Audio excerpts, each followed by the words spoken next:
Bismillahirrahmanirrahim. Assalamualaikum warahmatullahi wabarakatuh. Alhamdulillahirabbil alamin. Wassalatu wassalamu ala asrofil anbiya'i wal mursalin wa ala alihi wa sahbihi ajmain. Amma ba'du. Pemirsa channel YouTube Yapsiro Sorong yang dirahmati Allah Subhanahu wa taala. Pertama-tama marilah kita panjatkan puji syukur kepada Allah Subhanahu wa taala yang mana atas limpahan rahmat, taufik dan hidayahnya kita semua bisa dipertemukan dengan bulan yang penuh berkah, yaitu bulan Ramadan, dalam keadaan sehat walafiat, tiada kurang suatu apapun. Pemirsa channel YouTube Yapsiro Sorong yang dirahmati Allah Subhanahu wa taala, puasa bertujuan mewujudkan manusia yang bertakwa kepada Allah. Orang yang bertakwa bukan hanya mereka yang rajin sholat, membayar zakat, ataupun haji, tetapi juga mereka yang meninggalkan perbuatan tercela dan perilaku yang diharamkan Allah Subhanahu wa taala. Khalifah Umar bin Abdul Aziz pernah berkata, yang bertakwa kepada Allah itu bukan seorang yang hanya melakukan puasa di siang hari dan menegakkan qiyamul lail di malam hari, serta rajin beribadah di antara kedua waktu tersebut, melainkan apa yang diharamkan Allah Subhanahu wa taala dan melaksanakan apa yang diwajibkannya. Dengan demikian, ibadah puasa sebenarnya tidak saja hanya menahan diri dari makan, minum, dan berhubungan suami istri, tetapi juga dari segala perilaku tercela yang terlarang oleh agama.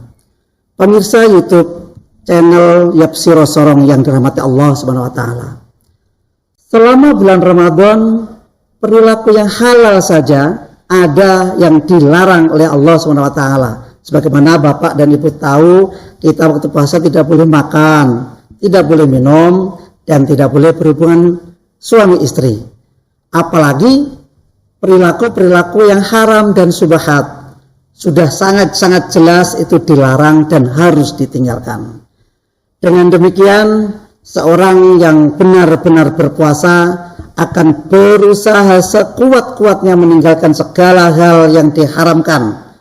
Tentu banyak hal, contoh-contoh hal yang diharamkan. Contohnya judi, korupsi, menerima suap, berbohong, menggunjing, ghibah, mubazir, dan termasuk memakan dan mempraktekkan riba.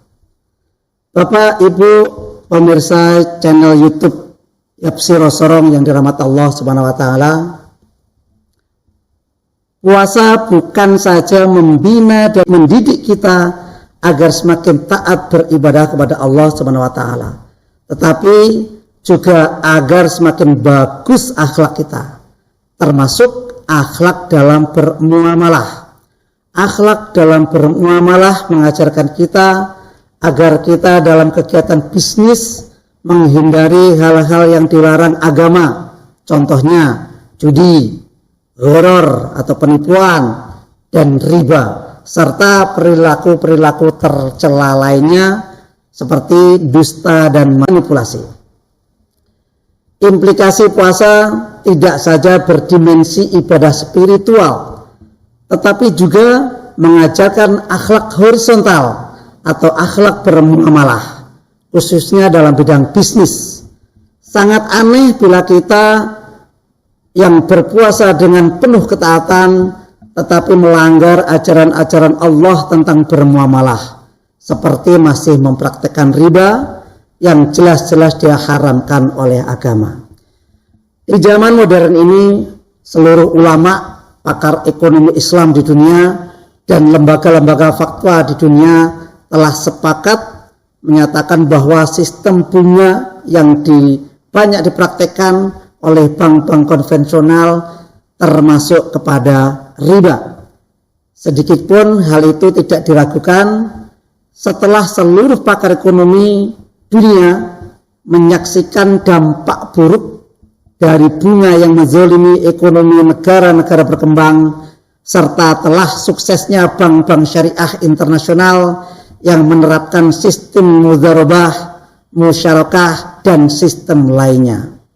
Maka seluruh ulama dunia sependapat tentang keharaman bunga bank tersebut. Jemaah pemirsa channel YouTube Yapsiro Sorong yang dirahmati Allah Subhanahu wa taala.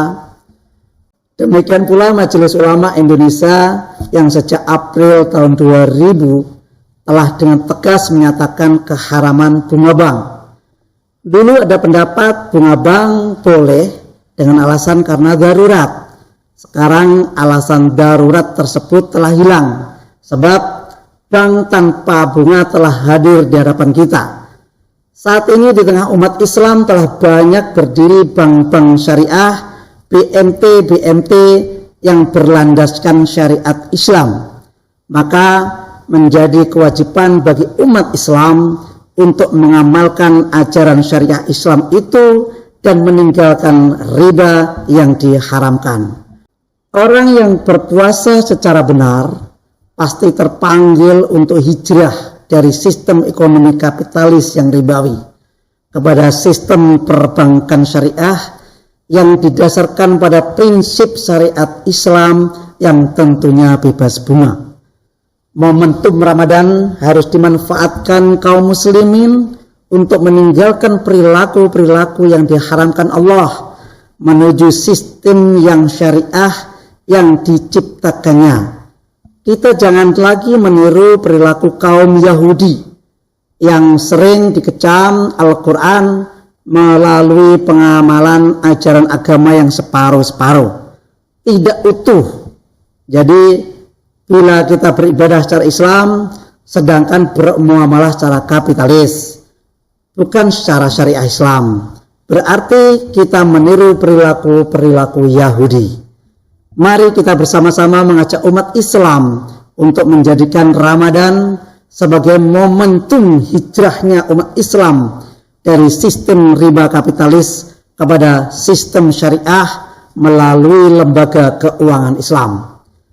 Sebagai orang yang beriman yang telah melaksanakan puasa, tentu kita meyakini dengan sesungguhnya bahwa Islam itu adalah agama yang komprehensif yang mengatur seluruh aspek kehidupan manusia, termasuk ekonomi. Kita harus masuk ke dalam Islam secara utuh dan menyeluruh, tidak sepotong-potong. Ini sebagaimana yang dititahkan Allah dalam surat Al-Baqarah ayat 208. A'udzu billahi minasyaitonir rajim. Bismillahirrahmanirrahim. Ya ayyuhalladzina amanu dkhulu fis-silmi kaffah wa la tattabi'u khutuwatis syaitan innahu lakum aduwwum mubin. Yang artinya, hai orang-orang yang beriman, masuklah kamu ke dalam Islam secara kafah, secara utuh, secara totalitas, dan jangan kamu ikuti langkah-langkah setan. Sesungguhnya setan itu musuh yang nyata bagimu. Jamaah pemirsa channel YouTube Yapsiro Sorong yang dirahmati Allah Subhanahu wa taala, ayat yang saya baca tadi mewajibkan orang beriman untuk masuk ke dalam Islam secara totalitas, bukan parsial, bukan separuh-paruh, baik dalam ibadah maupun ekonomi, politik, budaya, dan sebagainya. Tapi sangat disayangkan pada zaman ini banyak kaum muslimin yang Islamnya tidak kafah. Betul, kita melaksanakan sholat, kita melaksanakan haji, berpuasa, acara kematian, perkawinan pun kita laksanakan secara Islami. Tapi kita tidak masuk dalam persoalan ekonomi. Kita masih banyak yang melanggar prinsip Islam. Kita mengabaikan ajaran ekonomi Islam. Kita menjadi kapitalis yang selalu bergumul dengan sistem ekonomi ribawi. Islam menyediakan seperangkat sistem dan aturan ekonomi syariah yang harus diamalkan orang yang beriman. Sistem ekonomi Islam yang berlandaskan syariah tersebut pada masa kini telah muncul setelah sekian lama terbenam dalam limbo sejarah. Jamaah channel YouTube Yapsiro Sorong yang dirahmati Allah Subhanahu wa taala. Ekonomi Islam didasarkan pada prinsip-prinsip syariah yang digali dari Al-Quran dan Sunnah. Di dalam kitab fikih pun sangat banyak ditemukan ajaran-ajaran muamalah, kajian-kajian ekonomi. Dalam ribuan buku, pendeknya kajian-kajian muamalah Islam sangat berlimpah. Banyak-banyak hal yang membahas soal itu. Mudharabah, murabahah, wadiah, jual beli, bisaman ajil, qor, tafkaful, cialah, al-rohan, hiwalah, dan banyak lagi sistem ekonomi Islam yang termuat dalam kitab-kitab fikih. Dengan demikian kitab-kitab fikih merupakan khazanah ilmu muamalah Islam yang amat kaya dan berharga. Khazanah yang kaya itu direkonstruksikan, yang dimodifikasi untuk diterapkan pada masyarakat modern.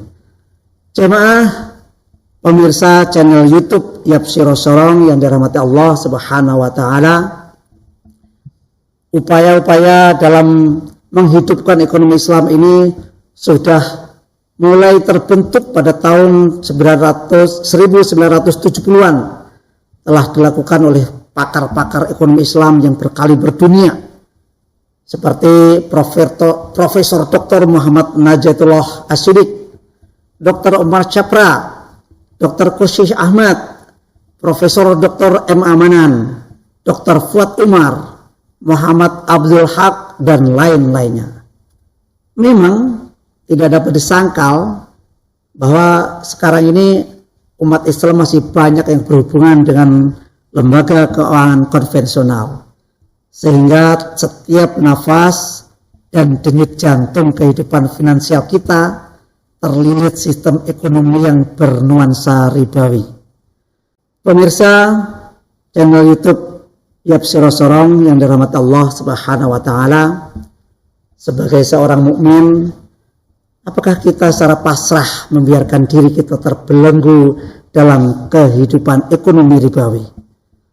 Apakah kebolehan kita berhubungan bank konvensional setiap saat dengan alasan darurat, sedangkan alasan darurat ini telah hilang? Tidakkah kita melihat kemajuan perbankan Islam di barat, di timur, serta pesatnya kajian-kajian Islam universitas barat seperti Harvard, dan bagaimana umat Islam dan non-Muslim telah membangun lembaga ekonomi syariah dan mempraktekkannya secara real di lapangan dalam 20 tahun terakhir ini. Pemirsa channel YouTube Yapsiro Sorong yang dirahmati Allah Subhanahu wa taala, sebagai poin terakhir yang dapat saya simpulkan adalah sebagai berikut. Puasa bertujuan membentuk manusia yang bertakwa, jauh dari perilaku dan sifat yang tercela, dan terhindar dari segala unsur yang diharamkan seperti riba. Jadi bila ada orang yang berpuasa tetapi masih mengambil bunga, maka puasanya hanya pada tingkatan paling rendah dan belum mencapai derajat takwa sedikitpun. Sebab sebagaimana mungkin ia menerima predikat takwa dan puasanya diterima Allah, sedangkan ia masih memakan bunga yang diharamkan. Bagi umat Islam yang masih bekerja pada lembaga perbankan dengan sistem riba, dengan alasan untuk menafkahi keluarga, berlaku hukum darurat bila tak ada pekerjaan lain yang dilakukannya. Pemirsa channel YouTube Yapsiro Sorong yang dirahmati Allah SWT, demikian yang dapat saya sampaikan. Semoga apa yang telah saya sampaikan tadi bisa membuka wawasan kita, sehingga kita bisa bersama-sama melangkah hijrah dari ekonomi kapitalis menuju ekonomi syariah yang dirahmati Allah Subhanahu wa taala. Terima kasih telah mampir ke channel YouTube Yapsiro Sorong. Semoga bermanfaat untuk kita semua. Ada kurang lebih yang mohon maaf. Akhirnya, assalamualaikum warahmatullahi wabarakatuh.